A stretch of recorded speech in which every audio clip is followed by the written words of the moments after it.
firman Allah Subhanahu wa Ta'ala. Allah telah menjadikan Ka'bah, rumah suci itu, sebagai pusat bagi manusia. Al-Quran Surah Al-Ma'idah ayat 97. Coba bayangkan, jika kita berada di masa ayat ini diturunkan, tentu kita sama sekali tidak akan percaya bahwa Ka'bah benar sebagai pusat bumi, kecuali dengan keimanan. Namun dengan teknologi, keimanan itu berbuah hasil dan nyata bahwa Ka'bah sejatinya adalah pusat bumi. Inilah salah satu bukti mukjizat Al-Quran yang melesat tak berbatas waktu, tidak pernah usang, bahkan selalu makin maju peradaban, makin terbukti kebenaran ayat per ayat. Dalam ilmu astronomi, Al-Quran adalah kitab suci yang paling banyak bercerita tentang alam semesta dan benda-benda langit. Bahkan juga termasuk proses penciptaan dan penghancuran secara menyeluruh sampai pada satu titik akhir, yaitu kiamat. Tidak ada kitab suci selain Al-Quran yang memberikan informasi sedemikian detail dan mendorong manusia untuk mempelajarinya. Maka apakah mereka tidak memperhatikan Al-Quran? Kalau kiranya Al-Quran itu bukan dari sisi Allah, tentulah mereka mendapat pertentangan yang banyak di dalamnya. Al-Quran Surah An-Nisa ayat 82. Kita mungkin pernah mendengar teori Big Bang yang sebenarnya Al-Quran telah membahasnya 14 abad yang lalu. Dan apakah orang-orang yang kafir tidak mengetahui bahwasannya langit dan bumi itu keduanya dahulu adalah suatu yang padu. Kemudian kami pisahkan antara keduanya. Dan dari air kami jadikan segala sesuatu yang hidup. Maka mengapakah mereka tiada juga beriman? Al-Quran Surah Al-Anbiya ayat 30. Selain teori Big Bang, ada juga teori gaya gravitasi yang juga sudah dijelaskan Al-Quran. Sesungguhnya Allah menahan langit dan bumi supaya jangan lenyap. Dan sungguh jika keduanya akan lenyap, tidak ada seorang pun yang dapat menahan keduanya selain Allah. Sesungguhnya Dia adalah Maha Penyantun lagi Maha Pengampun. Al-Quran Surah Al-Fatih ayat 41. Assalamualaikum warahmatullahi wabarakatuh. Selamat pagi pemirsa Trans7, Hasanah Ensiklopedia Islam Dunia. Pagi ini kembali hadir ke hadapan Anda untuk berbagi pengetahuan dan saling menasehati dalam kebajikan. Ka'bah adalah bangunan suci umat Islam yang terletak di tengah Masjidil Haram di kota Mekah.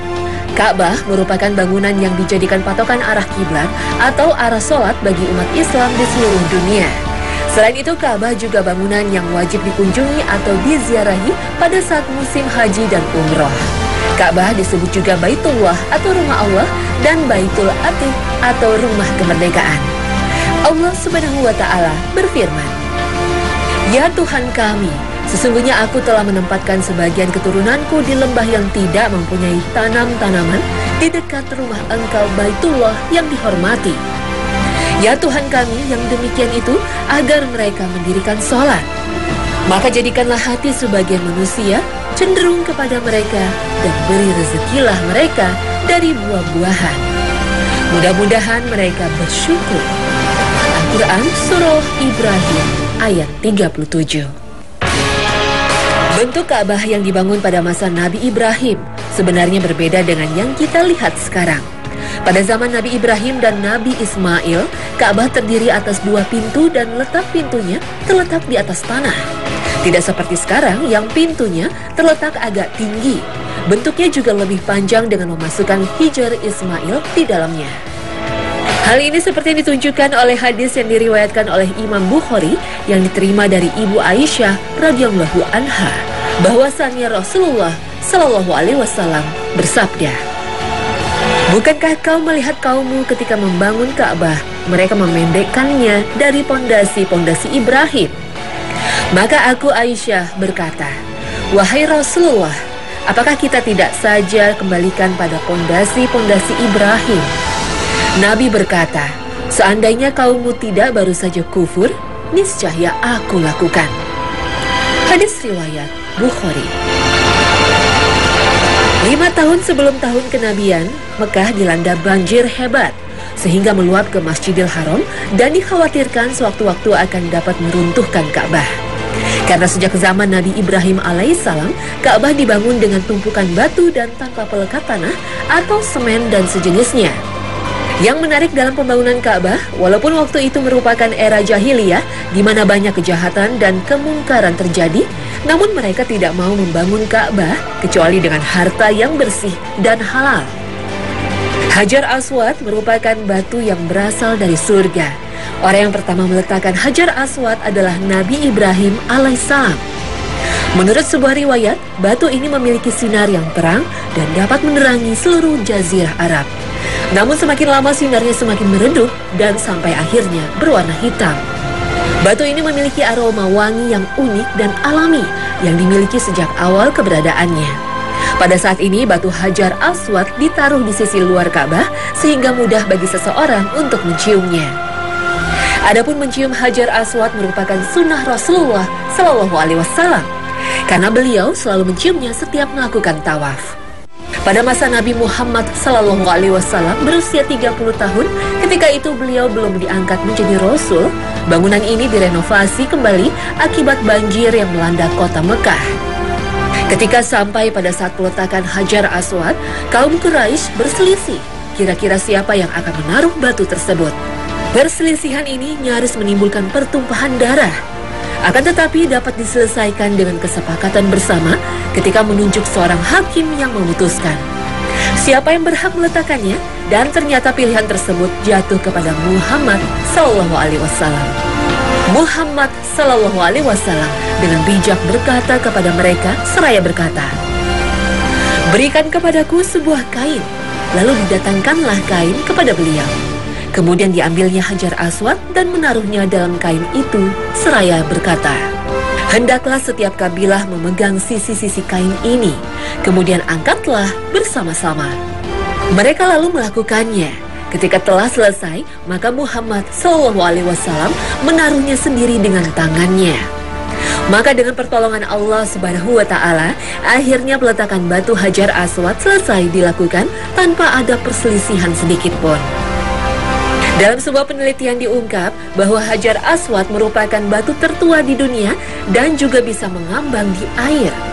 Di sebuah museum di negara Inggris, ada 3 buah batu potongan tersebut dan pihak museum juga mengatakan bahwa bongkahan batu-batu tersebut bukan berasal dari sistem tata surya kita. Rasulullah Shallallahu Alaihi Wasallam bersabda dalam salah satu hadisnya, Hajar Aswad itu diturunkan dari surga. Warnanya lebih putih daripada susu, dan dosa-dosa anak cucu Adamlah yang menjadikannya hitam. Ka'bah berbentuk bangunan kubus berukuran 12 kali 10 kali 15 meter. Dibangun berupa tembok segi 4 yang terbuat dari batu-batu besar yang berasal dari gunung-gunung di sekitar Mekah. Ka'bah juga mempunyai 4 sudut atau dinding yang keempat dinding tersebut memiliki nama masing-masing. Adapun keempat sudut atau dinding tersebut adalah sebelah utara rukun Iraki, sebelah barat rukun Syam, sebelah selatan rukun Yamani, dan sebelah timur rukun Aswadi. Allah telah menjadikan Ka'bah, rumah suci itu, sebagai pusat peribadatan dan urusan dunia bagi manusia. Dan demikian pula bulan Haram, hadnya Kalaid. Allah menjadikan yang demikian itu agar kamu tahu bahwa sesungguhnya Allah mengetahui apa yang ada di langit dan apa yang ada di bumi, dan bahwa sesungguhnya Allah Maha mengetahui segala sesuatu. Al-Quran Surah Al-Ma'idah ayat 97. Makam Nabi Ibrahim bukan kuburan Nabi Ibrahim alaihissalam, sebagaimana kebanyakan orang berpendapat. Makam Ibrahim merupakan bangunan kecil terletak di sebelah timur Ka'bah. Di dalam bangunan tersebut terdapat batu yang diturunkan oleh Allah dari surga bersama-sama dengan Hajar Aswad. Di atas batu itu Nabi Ibrahim berdiri ketika beliau membangun Ka'bah bersama dengan putranya Ismail alaihissalam. Dari zaman dulu sampai sekarang batu itu terpelihara. Akan tetapi sekarang ini sudah ditutup dengan kaca berbentuk kubah kecil. Multazam terletak antara Hajar Aswad dan pintu Ka'bah, berjarak kurang lebih 2 meter. Dinamakan Multazam karena tempat ini adalah salah satu tempat yang ketika berdoa akan dikabulkan oleh Allah Subhanahu wa Ta'ala.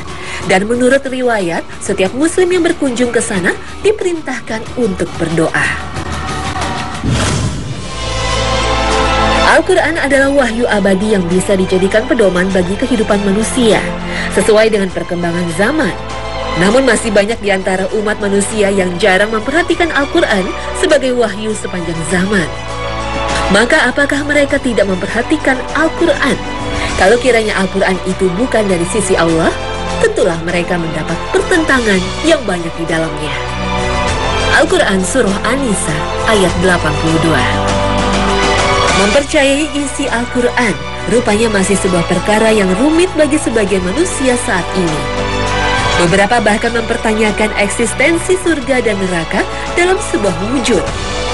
Bagi kaum berakal tinggi ini, surga dan neraka adalah simbolik supaya manusia mau hidup sesuai aturan di dunia ini. Bahkan sebagian mempertanyakan, seandainya surga dan neraka tidak ada, maka masihkah manusia bersujud pada Allah?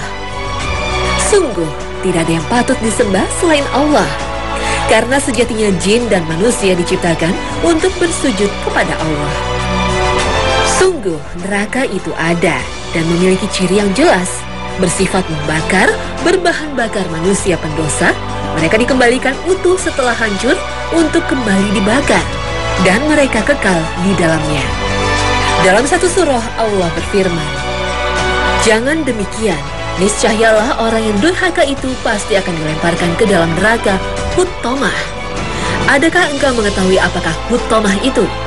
Huttomah itu ialah api neraka kepunyaan Allah yang dinyalakan menyambar naik sampai ke ulu hati. Sesungguhnya orang-orang kafir dalam neraka Huttomah itu ditutup rapat-rapat, serta diikatlah mereka itu pada tiang-tiang yang dimalangkan letaknya. Al-Quran Surah Al-Humazah ayat 4 hingga 9. Dan begitu pula dengan surga, sungguh nyata keberadaannya. Dan barang siapa dijauhkan dari neraka dan dimasukkan ke dalam surga, maka sungguh ia telah beruntung. Dalam surah lain, Allah menjanjikan kepada orang-orang mukmin, lelaki dan perempuan, akan mendapat surga yang di bawahnya mengalir sungai-sungai. Mereka kekal di dalamnya dan mendapat tempat bagus di surga Aden. Dan keridhaan Allah adalah lebih besar. Sungguh itu adalah keberuntungan yang besar. Al-Quran Surah At-Taubah ayat 72.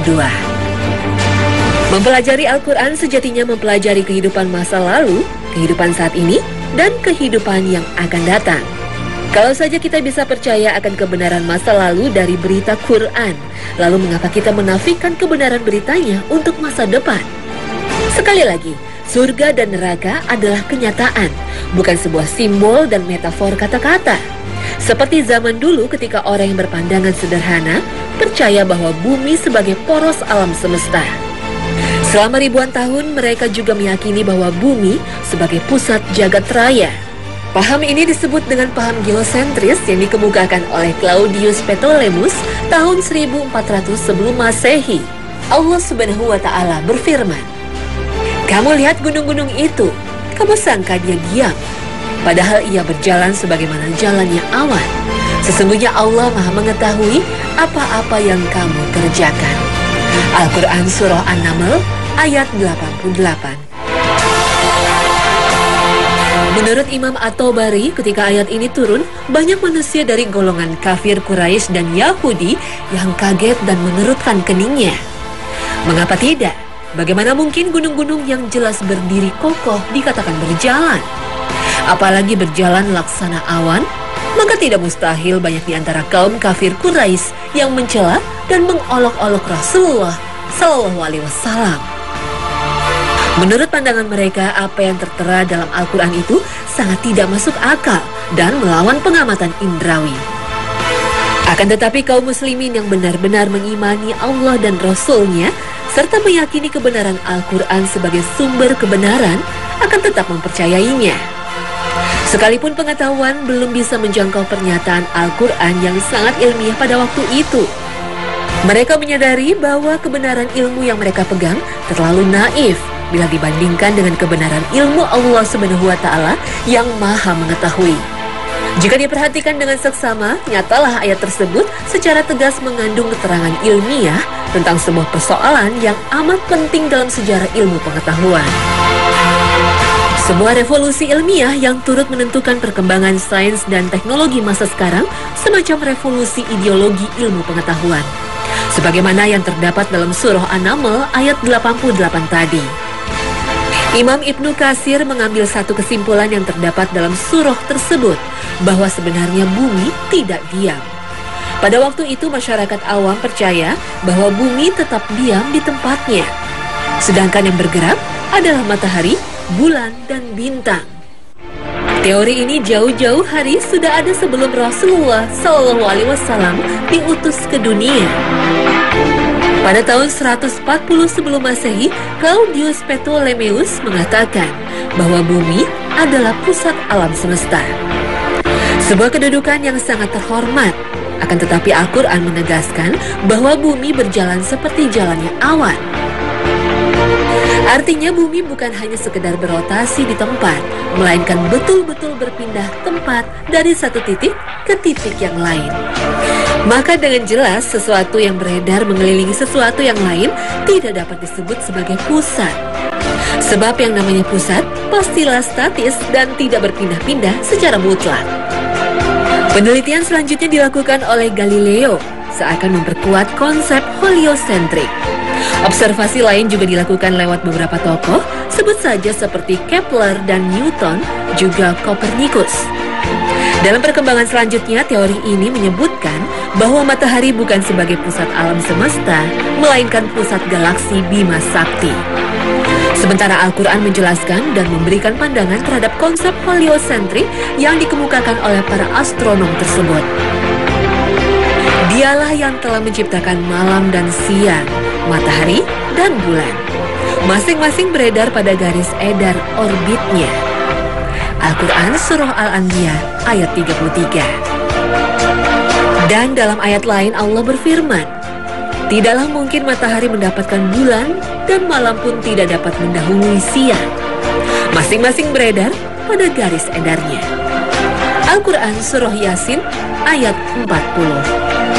Imam At-Tabrani menjelaskan pada kedua ayat ini Allah menggunakan kalimat kullu fi falakin yasbahun yang mempunyai arti masing-masing beredar pada orbitnya.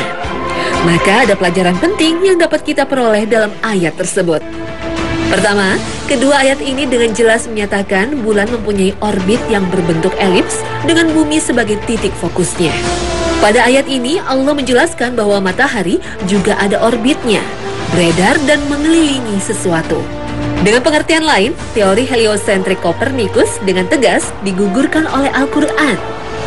Padahal Quran sudah ada 8 abad sebelum Copernicus lahir ke dunia. Betapa jelas bahwa akal manusia telah nyata membutakan kebenaran yang disajikan Allah. Seperti halnya bumi, ia bersama planet-planet lain bergerak mengarungi angkasa menuju rasi Cygnus dengan kecepatan 250 km per detik yang berjarak 30.000 tahun cahaya. Hal kedua dari kalimat yasbahun pada surah Yasin tadi, kata ini berasal dari kata kerja asbaha, yang lebih tepat diartikan pergeseran atau gerakan. Ayat ini menjelaskan bahwa matahari tidak diam. Matahari seperti bintang-bintang yang lain, bergerak dengan cara tertentu dan sangat terencana. Ini bisa terjadi karena walau matahari sejatinya sebagai pusat tata surya, namun bukan sebagai pusat galaksi Bima Sakti. Al-Quran dengan tegas mampu menjawab dan menjelaskan setiap fenomena yang ada. Sebuah wahyu yang mampu memberikan jawaban yang pada hakikatnya menjadi landasan teori iptek pada manusia.